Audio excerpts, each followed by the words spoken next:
क्या आपने कभी सोचा है कि तुम्हारे दो कॉलीग्स हैं, राजेश और सुरेश, दोनों की सेम जॉब है, सेम सैलरी है, सेम रिस्पॉन्सिबिलिटीज हैं, लेकिन राजेश हमेशा टेंस रहता है, चेहरे पे टेंशन लाइंस हैं, रात को नींद नहीं आती, फ्यूचर की टेंशन, करियर की टेंशन, फैमिली की टेंशन, हेल्थ की टेंशन, सब कुछ वरी करता रहता है।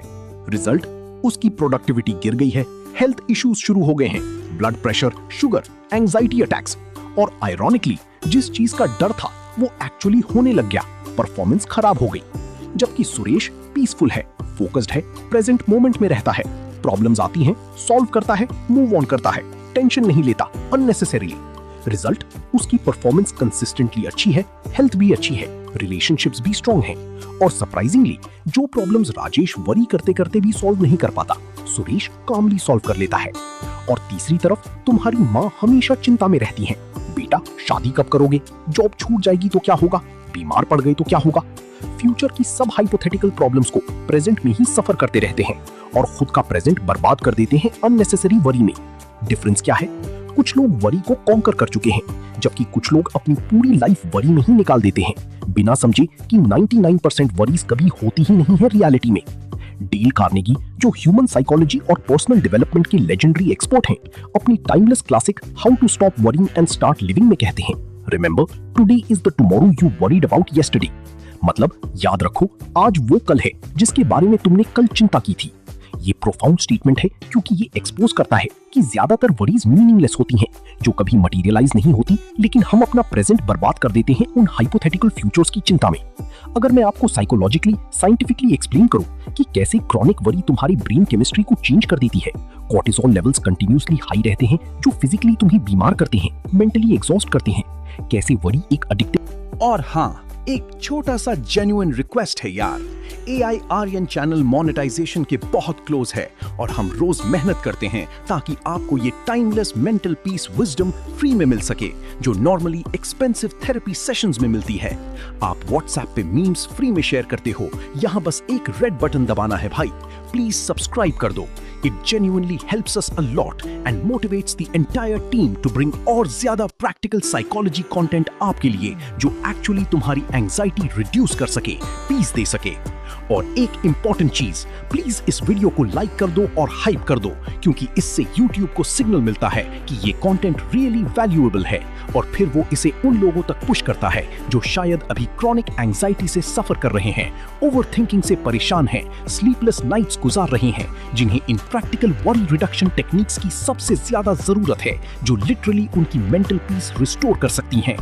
आज हम डेल कार्नेगी की how to stop worrying and start living के through 6 life changing anti worry principles cover करेंगे, जो लिटरली आपको टेंशन फ्री पीसफुल लाइफ दे सकते हैं अगर सिंसियरली अप्लाई किए जाएं। पहला प्रिंसिपल है live in D tight compartments का प्रेजेंट मोमेंट फोकस, मतलब पास्ट को रिग्रेट मत करो, फ्यूचर को वरी मत करो, सिर्फ आज का दिन जियो, आज के काम करो, यही तुम्हारे कंट्रोल में है। दूसरा है the magic formula for solving worry situations का 3 स्टेप प्रोसेस, मतलब जब भी कोई वरी हो तो एक सिस्टमैटिक अप्रोच फॉलो करो, एनालाइज करो, एक्सेप्ट करो, इंप्रूव करो, रैंडमली ओवरथिंक मत करो। तीसरा पावरफुल टेक्निक है व्हाट विल पीपल थिंक का फ्रीडम, मतलब दूसरों की राय की अननेसेसरी चिंता छोड़ो, अपनी लाइफ जियो अपने टर्म्स पे, अनजस्ट क्रिटिसिज्म को इग्नोर करो। चौथा है count your blessings not your troubles का ग्रैटिट्यूड प्रैक्टिस, मतलब जो नहीं है उसकी चिंता करने के बजाय जो है उसके लिए थैंकफुल बनो, पर्सपेक्टिव शिफ्ट होगा ऑटोमेटिकली। पांचवा है don't try to get even का फॉरगिवनेस विजडम, मतलब जिसने तुम्हें हर्ट किया उससे बदला लेने की सोचकर अपना प्रेजेंट पॉइजन मत करो, फॉरगिव करके मूव ऑन करो मेंटल पीस के लिए।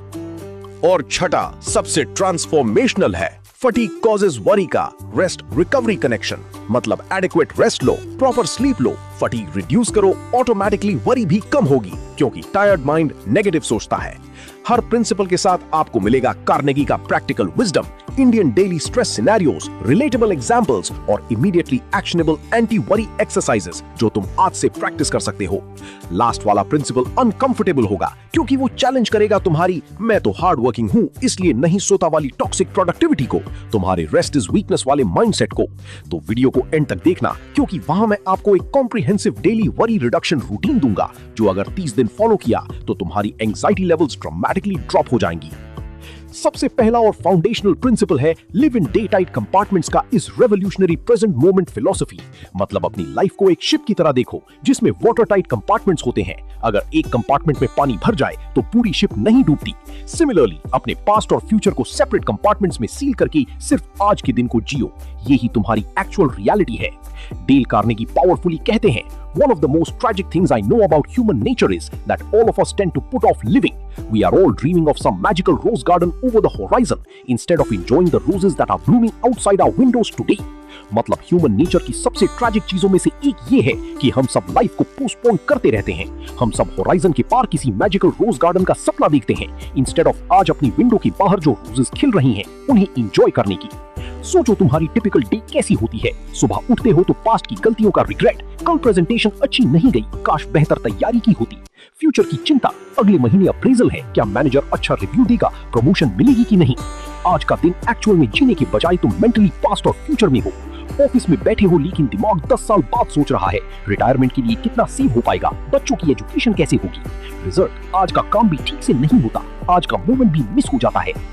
बुक के अकॉर्डिंग ये मेंटल टाइम ट्रैवल एक इल्यूजन है, क्योंकि पास्ट चेंज नहीं हो सकता, वो जा चुका, और फ्यूचर अभी आया नहीं, वो अनसर्टेन है। तुम्हारे एक्चुअल कंट्रोल में सिर्फ ये प्रेजेंट मोमेंट है, आज का दिन है। अगर तुम आज का 100% दो फोकस्ड रहकर तो ऑटोमेटिकली तुम्हारा कल बेहतर होगा। लेकिन अगर आज भी कल की चिंता में वेस्ट किया तो कल भी आज की चिंता करते रहोगे और लाइफ निकल जाएगी। कार्नेगी एक पावरफुल एनालॉजी देते हैं शिप की, जिसमें वाटर टाइट कंपार्टमेंट्स होते हैं। कैप्टन रात को बटन दबाता है और सभी कंपार्टमेंट सील हो जाते हैं। अगर एक में लीक हो तो सिर्फ वो भरता है, पूरी शिप सेफ रहती है। सिमिलरली तुम डेली सुबह उठकर मेंटली बटन्स दबाओ। यस्टरडे इज सील्ड, मैं उसे खोल नहीं सकता, रिग्रेट नहीं करूंगा। टुमारो इज सील्ड, मैं उसकी अननेसेसरी वरी नहीं करूंगा। सिर्फ टुडे इज ओपन, मैं इसको 100% जीऊंगा। साइकोलॉजिकली ये अप्रोच लिबरेटिंग है, क्योंकि 90% एंजाइटी फ्यूचर की अनसर्टेनिटी से आती है और 10% पास्ट के रिग्रेट से। जब तुम दोनों को डिलिबरेटली सील कर देते हो तो एंजाइटी का सोर्स ही खत्म हो जाता है, तुम नेचुरली पीसफुल हो जाते हो। प्रैक्टिकल इंप्लीमेंटेशन कैसे करें? सुबह उठते ही कॉन्शियसली सोचो, आज का दिन मेरे पास है, ये एक गिफ्ट है, इसीलिए प्रेजेंट कहते हैं। मैं आज पूरी तरह मौजूद रहूंगा। जब भी पास्ट का रिग्रेट या फ्यूचर की वरी आए, मेंटली रिमाइंड करो, दैट्स अ सील्ड कंपार्टमेंट, मैं वहां नहीं जा सकता, अभी सिर्फ टुडे। रात को सोने से पहले थैंक यू करो आज के लिए, मैंने आज का दिन जिया, अच्छी तरह जिया या बुरी, लेकिन मैंने जिया। ज्यादातर इंडियंस कल्चरल कंडीशनिंग है, भविष्य की सोचो, प्लानिंग करो, जो अच्छी है, लेकिन एक्सट्रीम पे जाकर प्रेजेंट को कंप्लीटली सैक्रिफाइस कर देते हैं। और आयरॉनिकली जो प्रेजेंट वेस्ट किया वही तो भविष्य था जिसकी प्लानिंग की थी। सच ये है कि बेस्ट भविष्य वो लोग बनाते हैं जो प्रेजेंट में 100% फोकस्ड होकर काम करते हैं, ना कि जो प्रेजेंट में भी भविष्य की चिंता करती रहती हैं। सर विलियम ओसलर जो फेमस फिजिशियन थे, उन्होंने कहा था live in D tight compartments, और ये अप्रोच उनके सक्सेसफुल करियर और पीसफुल लाइफ का सीक्रेट था। तो जब भी तुम्हारा दिमाग पास्ट या फ्यूचर में भटक रहा हो, याद रखो ये रूल, अभी ये मोमेंट, ये दिन, ये सब है मेरे पास, बाकी तो इल्यूजन है। आज एक एक्सपेरिमेंट करो, पूरे दिन जब भी पास्ट या फ्यूचर की थॉट आए, कॉन्शियसली अपने आप को प्रेजेंट में वापस लाओ।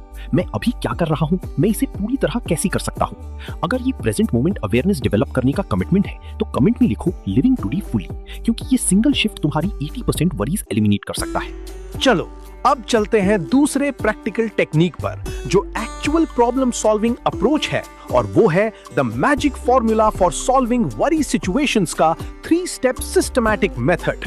मतलब जब भी कोई रियल प्रॉब्लम हो जो वरी क्रिएट कर रही हो, तो इमोशनल पैनिक में नहीं जाना, बल्कि एक सिस्टमैटिक प्रोसेस फॉलो करना। एनालाइज, एक्सेप्ट, इंप्रूव, ये 3 steps Dale Carnegie clearly define करते हैं। When you're worried about a situation, ask yourself, what is the worst that can possibly happen? Prepare to accept it if necessary, then calmly proceed to improve on the worst. मतलब जब तुम किसी situation को लेकर worried हो, अपने आप से पूछो सबसे बुरा क्या हो सकता है, उसे एक्सेप्ट करने के लिए तैयार हो जाओ अगर जरूरी हुआ, फिर शांति से सबसे बुरे को इंप्रूव करने पे काम करो। सोचो तुम्हें ऑफिस में एक बड़ी मिस्टेक हो गई, इंपॉर्टेंट प्रोजेक्ट में क्लाइंट को गलत डेटा भेज दिया, पैनिक हो रहा है, वरी हो रही है, क्या होगा, जॉब चली जाएगी, रेप्यूटेशन खराब हो जाएगा, सब क्या सोचेंगे। तुम मेंटली पैरालाइज हो जाते हो, ओवरथिंकिंग शुरू हो जाती है, लेकिन सॉल्यूशन की तरफ कोई प्रोग्रेस नहीं। कार्नेगी का फॉर्मूला अप्लाई करो। Step 1, analyse the worst case scenario. सबसे बुरा क्या हो सकता है? हाँ, जॉब जा सकती है, क्लाइंट रिलेशनशिप खराब हो सकता है। Step 2, accept it mentally. ठीक है, अगर जॉब भी चली गई तो मैं सरवाइव कर लूंगा, नई जॉब ढूंढूंगा, स्किल्स तो है मेरे पास, फैमिली सपोर्ट है, सेविंग्स थोड़ी है, मैनेज कर लूंगा, दुनिया खत्म नहीं होगी। जब तुम वर्स्ट केस को एक्सेप्ट कर लेते हो मेंटली, तो उसका डर कम हो जाता है। Step 3, improve on the worst. अब शांति से सोचूं कैसे सिचुएशन को बेटर बनाऊं। इमीडिएटली मैनेजर को इन्फॉर्म करूं, ऑनेस्ट रहूं, मिस्टेक एडमिट करूं, सॉल्यूशन सजेस्ट करूं, क्लाइंट से पर्सनली बात करूं, डैमेज कंट्रोल करूं। सडनली क्लैरिटी आ जाती है, पैनिक कम हो जाती है और तुम एक्शनेबल स्टेप्स लेने लगते हो। कार्नेगी अपनी बुक में एक बिजनेसमैन की स्टोरी बताते हैं जो मेजर फाइनेंशियल क्राइसिस में था, बैंक्रप्सी का डर था। वो इस फॉर्मूला यूज किया, वर्स्ट केस एक्सेप्ट किया। हाँ, सब कुछ खो सकता। जो परफेक्शनिस्ट हैं, उनको ये एक्सेप्टेंस मुश्किल होती है। मैं फेलियर कैसे एक्सेप्ट करूं, गलती कैसे मान लूं? लेकिन रियलिटी ये है कि नॉन एक्सेप्टेंस से सिचुएशन इंप्रूव नहीं होती, सिर्फ तुम्हारा मेंटल टॉर्चर बढ़ता है। सच ये है कि बेस्ट प्रॉब्लम सॉल्वर्स वो होते हैं जो क्विकली वर्स्ट केस एनालाइज कर लेते हैं, मेंटली उसे एक्सेप्ट कर लेते हैं और फिर कामली इंप्रूव करने पे काम करते हैं, इंस्टेड ऑफ पैनिक में एनर्जी वेस्ट करने के। तो जब भी कोई रियल प्रॉब्लम वरी क्रिएट करे, याद रखो ये मैजिक फॉर्मूला। वर्स्ट केस क्या है? एक्सेप्ट कर लो मेंटली, फिर शांति से इंप्रूव करने पे फोकस करो। आज एक करंट वरी आइडेंटिफाई करो अपनी और इस फॉर्मूला को अप्लाई करके लिखो तीनों स्टेप्स को। सबसे बुरा क्या, मैं कैसे एक्सेप्ट करूंगा, मैं कैसे इंप्रूव करूंगा। अगर ये systematic problem solving approach adopt करने का डिसीजन है तो कमेंट में लिखो फॉर्मूला ओवर पैनिक, क्योंकि ये डिसिप्लिन तुम्हें प्रोडक्टिव बनाएगी इंस्टेड ऑफ पैरालाइज्ड। ये वाला पॉइंट थोड़ा अनकंफर्टेबल होगा लेकिन बहुत लिबरेटिंग भी है, और वो है व्हाट विल पीपल थिंक का सोशल फ्रीडम टेक्निक। मतलब दूसरों की अनजस्ट क्रिटिसिज्म और ओपिनियंस की अननेसेसरी चिंता छोड़ना, क्योंकि ये एक एंडलेस सोर्स है एंजाइटी का। और अल्टीमेटली तुम सबको खुश नहीं कर सकते, तुम्हें अपनी लाइफ अपने वैल्यूज के अकॉर्डिंग जीनी है, दूसरों की अप्रूवल की स्लेवरी में नहीं। डेल कार्नेगी कोट करते हैं, remember nobody kicks a dead dog, unjust criticism is often a disguised compliment, it often means you aroused jealousy and envy. मतलब याद रखो, कोई मरे हुए कुत्ते को लात नहीं मारता। अनफेयर क्रिटिसिज्म अक्सर डिस्गाइज्ड तारीफ होती है। इसका मतलब अक्सर ये होता है कि तुमने किसी की जेलसी या एनवी जगा दी है। सोचो तुम्हारी लाइफ में कितनी डिसीजंस और एक्शंस हैं जो तुम दूसरों के डर से नहीं कर पाते। लोग क्या कहेंगे, सोसाइटी क्या सोचेगी, रिलेटिव्स क्या बोलेंगे। तुम्हें पैशन है पेंटिंग की लेकिन परस्यू नहीं करते। लोग बोलेंगे टाइम वेस्ट है, इससे पैसा नहीं मिलेगा। तुम्हें एक अनकन्वेंशनल जॉब अपॉर्चुनिटी मिली लेकिन रिजेक्ट कर देते हो। पेरेंट्स क्या कहेंगे, सब क्या सोचेंगे। तुम अपनी मर्जी अनुसार कपड़े नहीं पहनते, अपनी पसंद की जगहों पे नहीं जाते, अपनी हॉबीज परस्यू नहीं करते, क्योंकि what will people think. Result, तुम्हारी पूरी लाइफ दूसरों को इंप्रेस करने में निकल जाती है, अपना ऑथेंटिक सेल्फ जीने में नहीं। बुक के अकॉर्डिंग ये सोशल अप्रूवल एडिक्शन एक मेजर सोर्स है क्रॉनिक एंजाइटी का, क्योंकि नो मैटर कुछ तुम करो, हमेशा कुछ लोग क्रिटिसाइज करेंगे, हमेशा कुछ लोग डिसअप्रूव करेंगे। अगर तुम सबको खुश करने की कोशिश करते रहे तो तुम कभी खुश नहीं हो पाओगे। कार्नेगी बताते हैं एब्राहम लिंकन की स्टोरी, जिन्होंने कहा था, if I tried to read, let alone answer all the attacks made on me, this shop might as well be closed for any other business. मतलब, अगर मैंने मुझ पे किए गए सभी अटैक्स को पढ़ने की कोशिश की तो ये दुकान बाकी किसी बिजनेस के लिए बंद हो जाए। लिंकन जैसे महान लीडर को भी लोग क्रिटिसाइज करते थे, गालियां देते थे, तो तुम किस चीज के हो? सच ये है कि जो भी सिग्निफिकेंट कुछ करेगा उसकी क्रिटिसिज्म होगी। अगर क्रिटिसिज्म नहीं हो रही मतलब तुम कुछ रिमार्केबल नहीं कर रहे, एवरेज हो। कार्नेगी एक टेस्ट सजेस्ट करते हैं, क्या ये क्रिटिसिज्म जस्ट है, फैक्चुअल है, या सिर्फ जेलसी, एनवी या मिसअंडरस्टैंडिंग है? अगर जस्ट और फैक्चुअल है तो उससे सीखो, इंप्रूव करो। अगर अनफेयर है, बेसलेस है तो कंप्लीटली इग्नोर करो, अपनी एनर्जी वेस्ट मत करो। साइकोलॉजिकली सोशल अप्रूवल एक डीप रूटेड ह्यूमन नीड है।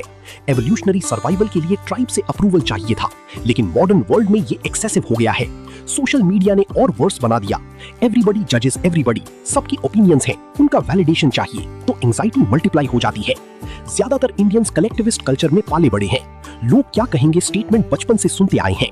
कंडीशनिंग है अप्रूवल सीकिंग की, लेकिन इसका कॉस्ट है personal freedom, authenticity, mental piece.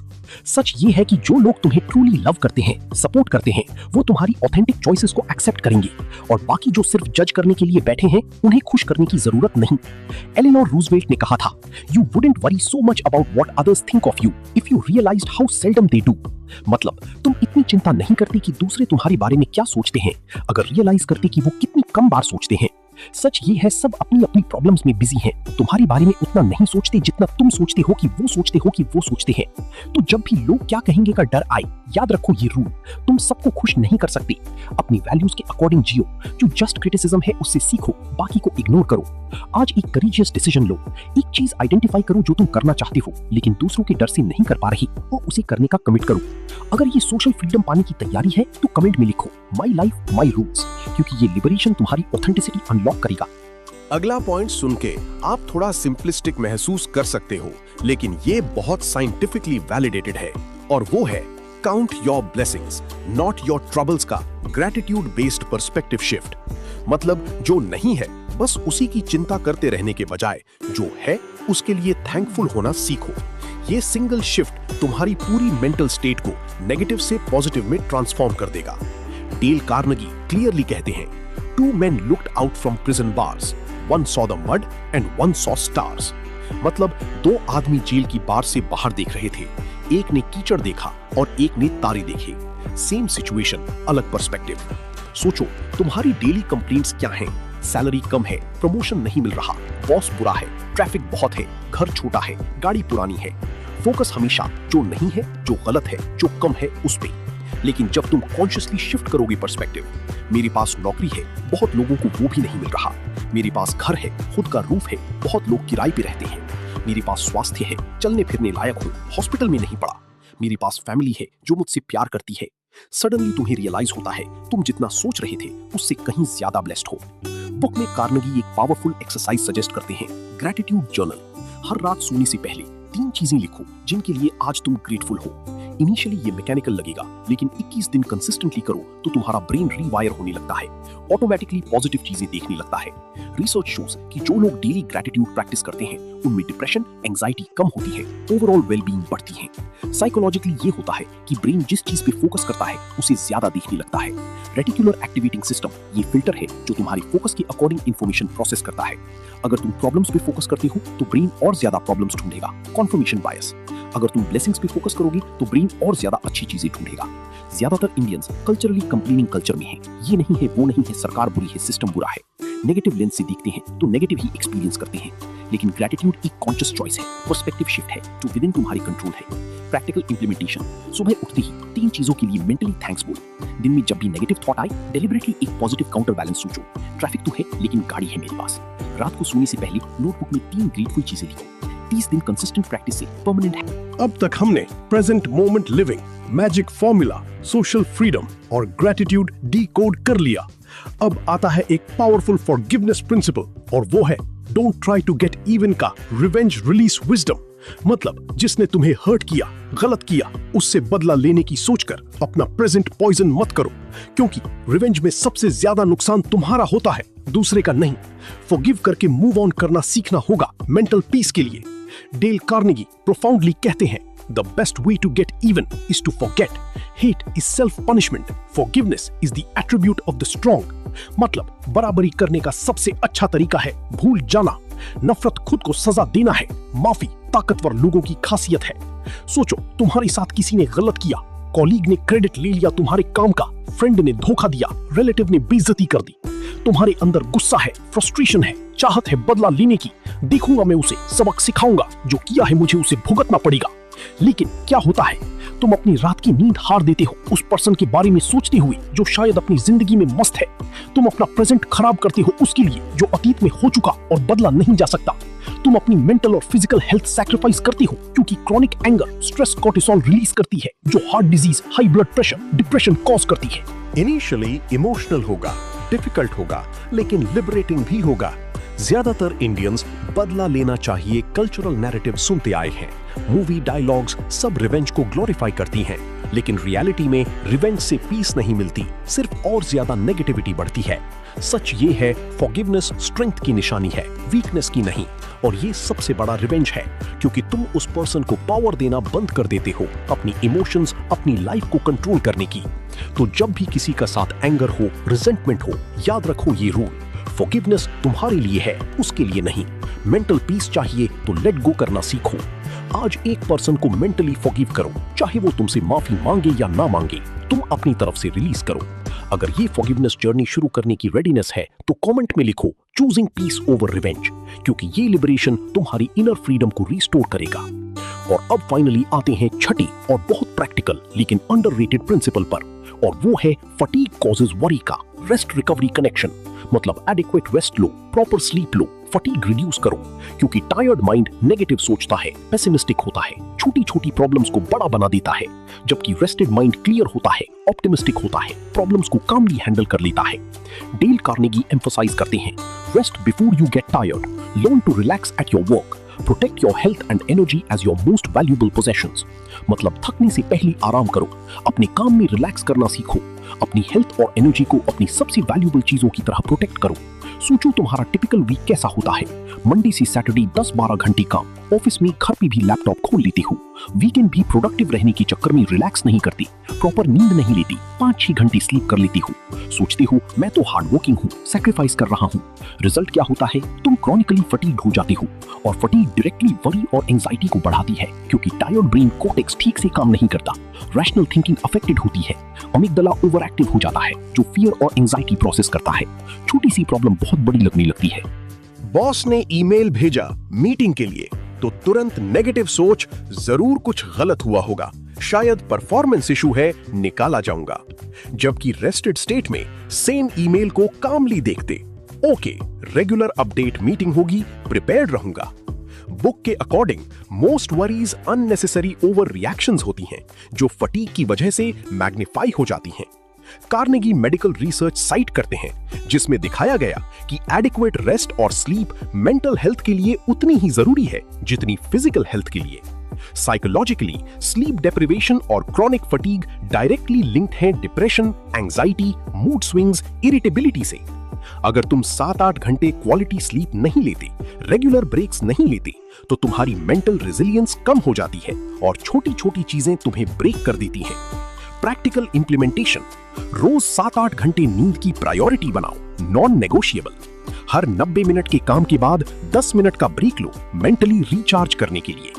Weekend में जेन्युइन रेस्ट करो, नेटफ्लिक्स बिंज या सोशल मीडिया स्क्रॉल नहीं, actual relaxation, walk, meditation, reading, hobbies. Power naps 20 minute की दोपहर में एनर्जी रिस्टोर करती हैं इफेक्टिवली। ज्यादातर इंडियंस टॉक्सिक प्रोडक्टिविटी कल्चर में हैं। मैं 4 घंटे सोता हूं इसीलिए सक्सेसफुल हूं। ये ग्लोरीफाई करते हैं स्लीप डेप्रिवेशन को, लेकिन ये इग्नोरेंस है साइंस की। रिसर्च क्लियरली दिखाती है कि top performers, athletes, CEOs, successful entrepreneurs सब एडिक्वेट स्लीप को प्रायोरिटी देते हैं, क्योंकि परफॉर्मेंस रिकवरी से आती है, ओवरवर्क से नहीं। सच ये है, रेस्ट लग्जरी नहीं है, नेसेसिटी है, और जो लोग इसे समझ गए हैं वो सस्टेनेबली सक्सेसफुल हैं, जबकि जो बर्नआउट होने तक काम करते हैं वो इवेंचुअली क्रैश होते हैं, फिजिकली और मेंटली। तो जब भी तुम्हें लगे मैं थक गया हूं, स्ट्रेस्ड हूं, एंग्शियस हूं, पहले चेक करो क्या मैं प्रॉपरली रेस्ट ले रहा हूं। ज्यादातर केसेस में आंसर नहीं होगा और सॉल्यूशन सिंपल है, प्रायोरिटाइज रेस्ट।